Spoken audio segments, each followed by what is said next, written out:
ଜୟ ଜଗନ୍ନାଥ ପିଲାମାନେ। Odisha police service OPRB ତରଫରୁ SI 933ର requirement ଆସିଥିଲା।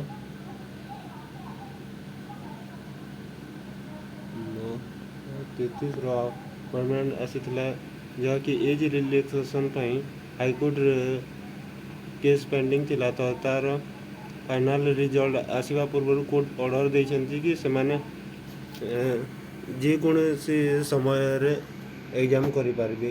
କିନ୍ତୁ କଥା ରହିଲା, ସେମାନେ ଯଦି ହିୟରିଂ ପୂର୍ବରୁ ଫାଇନାଲ୍ ହିୟରିଂ ପୂର୍ବରୁ ଯଦି ସେମାନେ ଏକ୍ଜାମ୍ କରୁଛନ୍ତି, ତାହେଲେ ଯେଉଁମାନେ ପିଟିସନର୍ ଅଛନ୍ତି ସେମାନେ ଆଲାଉ ହେବେ।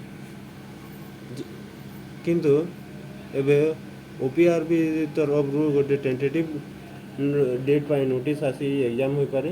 ତ ଫାଇନାଲ୍ ହିୟରିଂ ପରେ ବି ଯାହା ବି ହେବ ଏକ୍ଜାମ୍ ହେବ। ତ ଟେଣ୍ଟେଟିଭ୍ ଏକ୍ଜାମ୍ ଡେଟ୍ ଭିତରୁ 12 ଏବଂ 13 ଜୁଲାଇରେ ଏହାର ରିଟିନ୍ ଏକ୍ଜାମିନେସନ୍ ହେବ।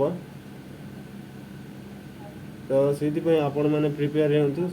ସମସ୍ତ ଡିଷ୍ଟ୍ରିକ୍ଟକୁ ଏହା ଓଡ଼ିଶା ପୋଲିସ ସର୍ଭିସ ତରଫରୁ ନୋଟିସ୍ ଆସିଛି ଏକ୍ଜାମ୍ ସେଣ୍ଟର ଆରେଞ୍ଜମେଣ୍ଟ କରିବା ପାଇଁ।